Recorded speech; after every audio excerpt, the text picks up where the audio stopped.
Right, so when Glenn sort of asked me to do a talk about my garden pond, I was like, well, it's nothing special, but I think that's the point. A garden pond that's nothing special can be a real asset for both wildlife and for people to enjoy. I've got a garden chair by my pond and I often sit out for a tea break. It's like my version of slow TV, you might say. But you start noticing if there's been a new hatching of pond skaters or if the dragonfly nymphs are sitting waiting for prey. So it definitely benefits both people and wildlife. Natural ponds have declined in number, but also in their quality.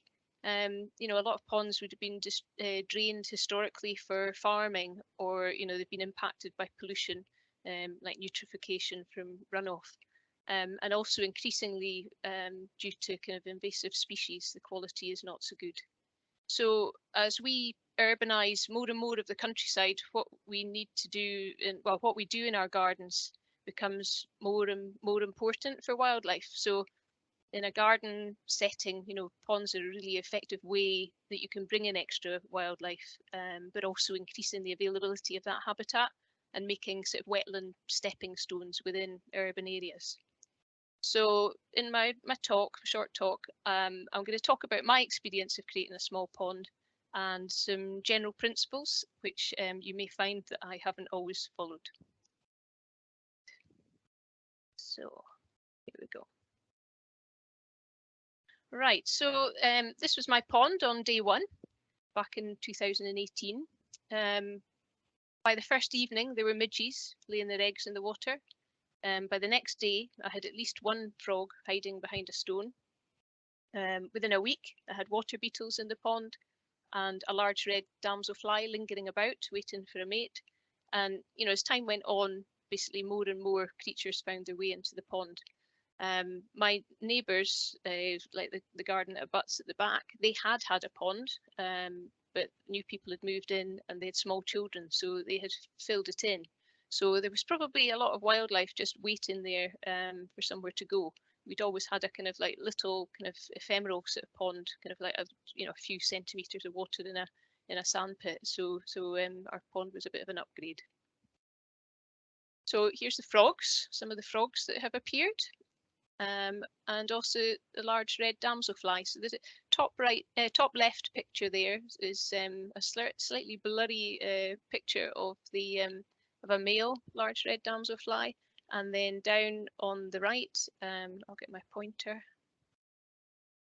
Yeah, so down here you've got a pair that are mating, and I've been able to watch them kind of like laying eggs in the water.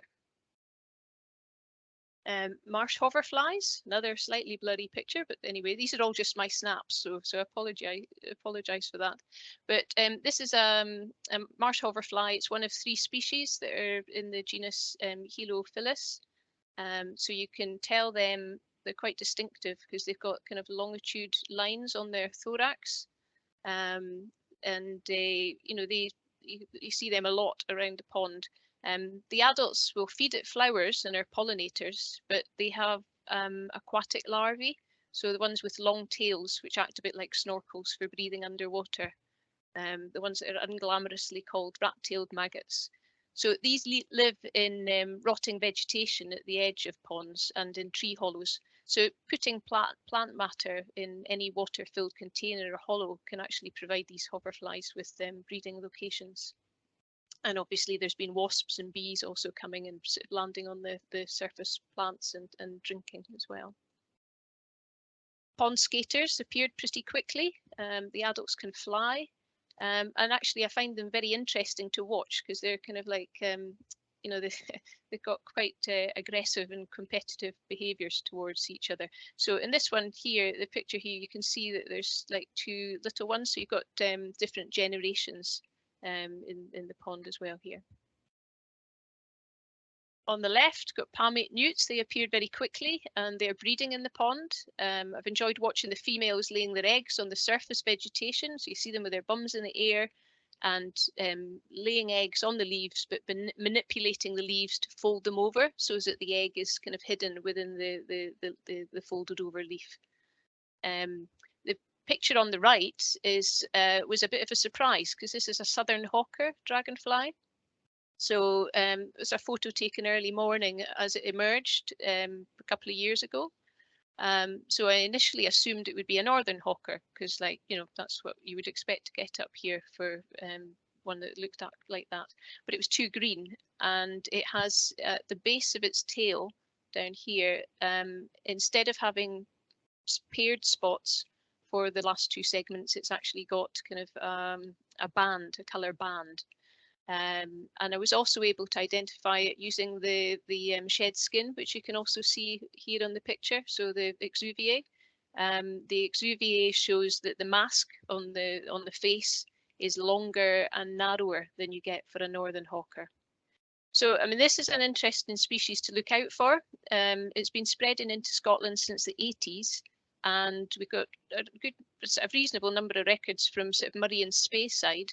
But it's only started to kind of be picked up over on the east of the area. So in the last 4 years, there's obviously myself in Banchory, but there's also been records in Ballater and Torfins. So if you do already have a garden pond, it's definitely one to have a look out for. And if you are seeing them, make sure you send those records in, because it is like sort of relatively new in the area. Hopefully, yeah, I think that's playing. Over here, we've got a little hedgehog. So I had my camera trap on the pond, and here's the hedgehog having a little drink. You know, it's obviously ponds are like important to provide water for birds, for washing and drinking as well, but also for small mammals. So how did I do my pond? I used a molded liner, a molded pond liner, which I laid on top of sand and some old carpet. But other options are kind of flexible butyl or plastic liners. Or if you want to go for a more natural solution, particularly if you've got a kind of already damp corner, then you could try puddling some clay. But of course, lower cost options are things like old sinks or old baths. And in fact, when I was a kid, we had a pond made out of an old plastic water tank. So it did spring a leak eventually, but lasted a little while.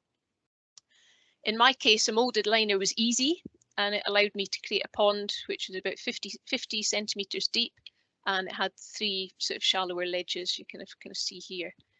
Now, a wildlife pond is best when it has a kind of like gently sloping kind of edges. So you can see that I don't have that, but what I did there compensated a little bit was to create a pond escape route by placing rocks and plants on these ledges. Because you know you want to make sure that the things can get in and out. Most of the kind of wildlife in a pond will be in that kind of top 10 centimeters of water, so it's important to have kind of like that kind of like option within a pond. Looking at the back, I've got kind of pile of rocks here, and also a pile of logs, which I've now extended further along to the right. And that gives cover so that if you've got frogs and newts that are coming out of the pond, they can move immediately into cover rather than across an open lawn where they might be predated, or in an urban garden often bothered by cats. So having a meadow by the pond is also good to help with this. And in fact, the bit of lawn that's around here, I now manage a bit more as a sort of short meadow as well. Here's the rock pile, and if you've got good eyesight, you might spot down here that actually there's a little frog sitting in there, so it's doing its job. So we can maybe get a wee bit hung up on what's the perfect pond, but in reality, water bodies in nature come in all sorts of shapes and sizes. And this pond here is at the base of a small sand and gravel quarry on Hill of Fair. So you can see some frog spawn in kind of front left there, and it must dry up in summer, but for now it's got the frog spawn, and if they kind of make it to adulthood, there's a deeper pool a few meters away, which is well vegetated. And you know, these different kind of like pond environments act as a kind of like a kind of system, and you can think of your garden pond in this way. And I've recently realised that the reason I never get any frog spawn in my pond is probably because it's still very cold in the spring when the frogs are mating. It can still have ice on it because there's a hedge shading the pond. A perfectly sunny pond in the summer when the sun is higher, but very cold in the spring. So I've kind of sunk a couple of old washing up bowls up the slope from the pond, which is in a sunnier location. So, you know, they might get a bit full of algae and whatnot, but they're providing different conditions. And thinking about that shade in the spring, you know, the books will say no trees to the south or west due to the shade, and also prevailing wind blowing leaves in. So that would be the ideal.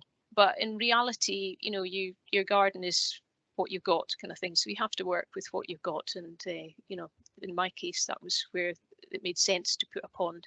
But yeah, it takes all sorts. So this is my pond as it's got more vegetated. So you need plants in a pond in order to oxygenate the water and also to provide food for invertebrates. There's a strong argument to let the pond vegetation to develop itself. This prevents introductions of non-native species, which could then move from your water feature into the wider countryside. But I suspect this is a bit more difficult when you're using likes of a plastic pond liner. Anyway, when I was doing it, I decided I wanted to only use native plants. So I took a couple of cuttings of broad-leaved pondweed from a pond a mile away, and I planted a couple of sedges I already had in this little sandpit pond that I mentioned. Certainly the pondweed, you can almost see it grow. So a tiny sprig very quickly became established, and my pond management will now be more about vegetation control than like getting it established. But it is important to note that, you know, the Wildlife and Countryside Act makes it illegal to uproot any wild plant without the permission of the landowner. So that's something to consider. And if you are getting something from a very local pond, you need to make sure it's a really good quality one. You can go online and buy native pond plants now, but often the suppliers are like further south in the UK. And I would, you know, basically I would be very concerned about any kind of pond biosecurity issues, because you will end up with a pond plant, but you may well end up with something else in there that you don't want to have and be spreading around. So I would argue that it's better to collect local seed or taking a cutting from a good quality pond or ditch with permission. And then there are some sort of people who are supplying wildflowers locally. And I guess if you were looking for pond plants, they may be able to facilitate that and keep it kind of like local. So this is an accidental pond. Oh, so I think I've skipped a slide there. Yeah, sorry, I skipped a slide there. So this is a pond of a friend of mine, and she's put it in a kind of wilder garden where it was sunk into a sort of meadowy area. And you can see the things that have colonised have been pretty much the same as what I've had. You've got the large red damselflies, your frogs, you've got your marsh hoverfly. And it's interesting to see that she's watched the behaviour of the hoverfly and seen the sort of competition over the rock in the middle of the pond. So just that little rock there has been quite important as a landing point, you know, much in the same way as the kind of surface plants have been on my pond. And this is another pond of hers that was an accidental one. So this is a plastic barrel, which she was going to use as a water butt, but in the interim it filled up with water. And then she had some pond plants that she was wanting to put in a pond that she was creating in her garden, but like never quite got round to it, and sort of stored them in the barrel. So it became established and settled as a pond. So on the right there, we've got golden ring dragonflies, and they're breeding in it now. So it's a tall structure, and there's no way that frogs, toads, newts could use it. But the presence of the kind of emergent vegetation has made it ideal for many invertebrates. This is a leaflet by Plant Life, looking at native plants that you might have in your pond. And what I've done is like on the right there, I've got some examples of things that are locally found in the northeast that you might use as oxygenators or emergent plants. So the one I had in my pond there that was floating on the surface was the Potamogeton natans. You've got some other ones there as well. And then emergent ones, just some examples of the flag iris and water forget-me-not, etc. I've noticed that lesser spearwort has appeared in my pond independently. So not quite sure how, maybe on seed, like seeds on the few sprigs of pondweed that I took in. But that's great because it's a native plant, but it does demonstrate how easy it is for things to come in, and that can be good things, but equally it could be bad things. So you need to think about that when you're keeping an eye on your pond to make sure that there's no sort of invasives come into it. Right, and once your plants get established, pretty much my pond was like very well vegetated this year. Probably this autumn I'll need to start thinking about trimming some of the vegetation back. And you, as I say, you would do that in the autumn. You don't want to impact on the kind of breeding behaviour through the summer. And the idea would be that you remove up to maybe a third of the material, and then you can leave it at the side of the pond. That lets kind of creatures to find their way back into the water. I also created a bit of a mini marsh. It's very mini. It's the like size of a couple of washing up basins, which I sunk into the side. So just next to the pond, they're sunk down below the surface. So it means that when it rains, the basins collect water, keeping the roots a bit wet. But also if it dries out more, that because it's below the surface, they can root out beyond the basin as well. So on the left is the flag iris, or the yellow iris, and on the right is marsh marigold. And you'll see the little kind of black dots in the flowers, lots of little black dots, and then got a bit of a close up here. And when the marsh marigold is in flower in the spring, it's absolutely loaded with pollen beetles. So it's very good for supporting them.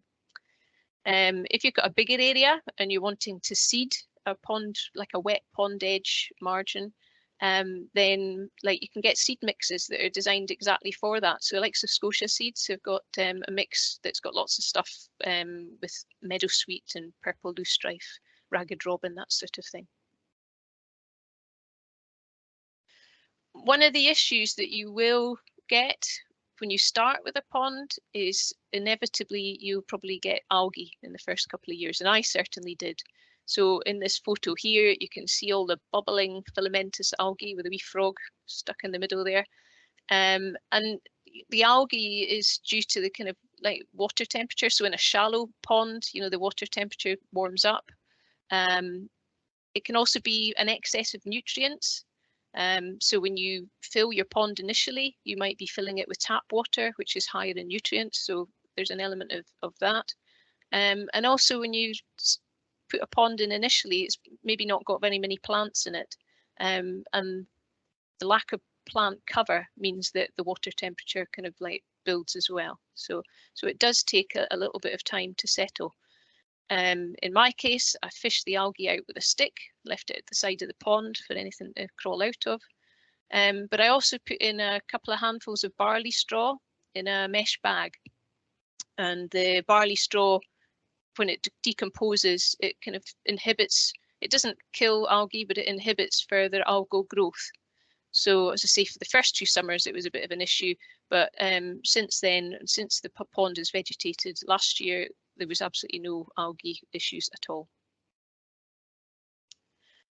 So kind of finishing off now, that kind of mini marsh, you could actually get creative, and I haven't done this yet, and kind of try and make the connection with rain gardens. So a rain garden is basically something that will kind of divert some of the water from your downpipes and whatnot. So you could connect it to like a water butt, and then you could have some sort of system using your water butt to feed into your pond. Or you could do something like the picture on the left here, where basically I'm not sure if it's going through the water butt or not, but basically the water is coming down a little runnel there into a kind of flower bed that's absorbing the water. Well, you could modify that for it to be into your mini marsh or whatever, which might then overflow into your pond. You know, so there's opportunities to do something a little bit creative there. There's quite a lot of resources online now for creating rain gardens. Everything from the RHS, like the Royal Horticultural Society, excuse me, and also the Green Action Trust, which is based in Scotland. They've got a campaign to get 10,000 rain gardens in Scotland. So there's, you know, resources that you could look up there and see how you can make it a wee bit of a kind of connected thing. It's an interesting concept anyway. So, so final word is just make a little bit of space for nature and sit back, have your cup of tea and enjoy. Very good. Thank you very much, Aileen. That's been very interesting to find out just how valuable and what a feature a small pond can be. Just got some comments here and a couple of questions. Going in reverse, Kathy Dale says you need invertebrates to eat algae. Fish eat invertebrates, so a pond without fish is less likely to have algal problems. So that's an interesting comment from Kathy there. Alison Bell asks a question. It's a simple one. What is your water supply? Last year I didn't actually top it up at all. So initially I had filled my pond with tap water. But what I did last year was I just was patient, and the water level did go down, particularly with the dry spring. But I just held out and then eventually rain came and it rained and it rained. So, but what I'd like to do is to kind of like work it in with a water butt so that I'm using that water rather than filling it with tap water. Good. Rachel Stewart also just corroborates what you were saying about leaving vegetation on the edge of a pond before you may put it on a compost heap or something so that the wildlife can crawl back in. So you did mention that. And another question here about one of the plants that was next to your pond at the start there. I think it's the blue flowered one. Lorna's asking is if it was a salvia. I think it probably was, wasn't it? It's catmint that I've got there. So I mean, it's, you know, I've got a fairly normal garden. So it's like obviously at the back of the pond, it's ornamental plants, but they are, you know, because as they grow, they're providing cover as well, pretty much in the way that a meadow would in a more sort of natural pond. So yeah, but it's catmint. So in reflection, I wouldn't have put catmint next to my pond because there's lots of cats. So I was bringing the cats to where all the frogs and the newts are. But it's certainly very good for other like insects. Catmint's fantastic for the bees and that. Okay, thank you very much, Aileen.